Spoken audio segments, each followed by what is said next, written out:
बढ़ेंगे आगे। अलास्का में रूसी राष्ट्रपति व्लादिमीर पुतिन से मुलाकात के बाद अमेरिकी राष्ट्रपति डोनाल्ड ट्रंप ने यूक्रेनी राष्ट्रपति व्लादिमीर जेलेंस्की और नाटो देशों के प्रमुखों से फोन पर विस्तार से बात की। व्हाइट हाउस के अनुसार ट्रंप ने जेलेंस्की और यूरोपीय नेताओं को बैठक की विस्तृत जानकारी दी। उन्होंने यूरोपीय संघ की अध्यक्ष उर्सुला वॉन डेर लियन से भी बात की।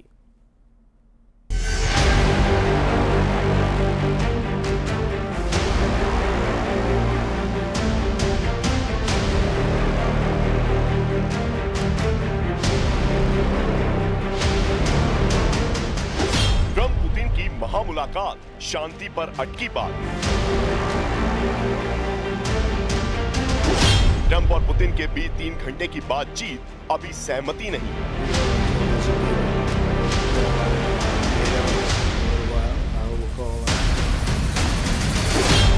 मॉस्को में अगली मीटिंग का सुझाव, क्या रूस यूक्रेन युद्ध पर बनेगी बात?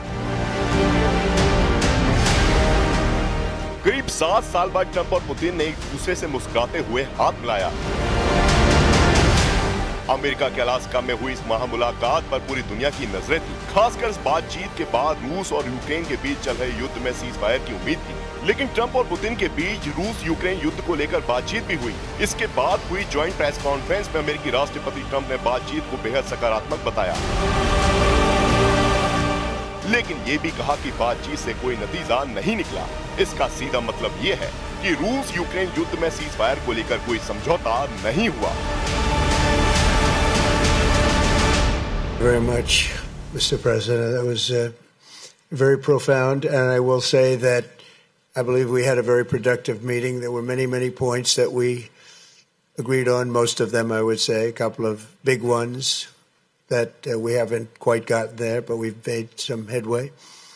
So there's no deal until there's a deal. I will call up NATO in a little while. I will call up the various people that I think are appropriate, and I'll of course call up President Zelensky and tell him about today's meeting. It's ultimately up to them.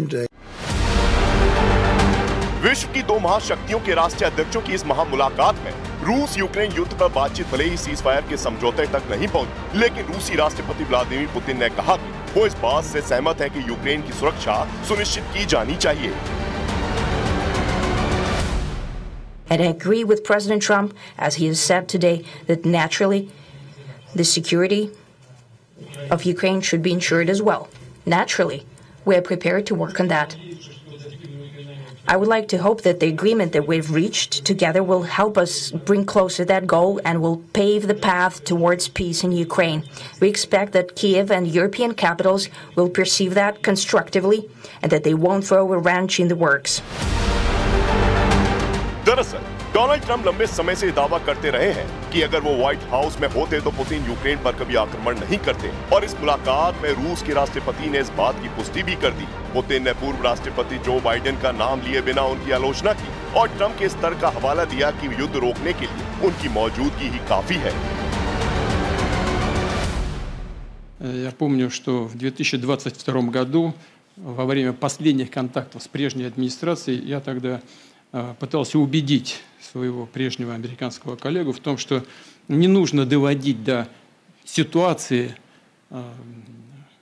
после наступления, которые могут наступить тяжелые последствия в виде боевых действий. И прямо сказал тогда, что это большая ошибка. अमेरिकी राष्ट्रपति Donald Trump से मिलने और बातचीत के लिए रूस के राष्ट्रपति व्लादिमीर पुतिन करीब 1 दशक बाद अमेरिका की जमीन पर पहुंचे। दोनों के बीच करीब 3 घंटे तक बातचीत हुई, जिसमें रूस यूक्रेन युद्ध में सीज फायर को लेकर कोई समझौता नहीं हुआ। लेकिन इस मुलाकात के दौरान रूस के राष्ट्रपति पुतिन ने ट्रंप को मॉस्को आने का न्योता दिया। इस बातचीत में बड़े मुद्दों पर सहमति की बात डोनाल्ड ट्रंप ने मानी है और पुतिन ने ट्रंप के शांति की पहल का स्वागत किया। यानी साफ है कि पुतिन और ट्रंप की मुलाकात हुई, लंबी बातचीत भी हुई, लेकिन बंद कमरे में हुई इस मुलाकात में यूक्रेन युद्ध विराम को लेकर कोई ठोस निष्कर्ष नहीं निकल सका है।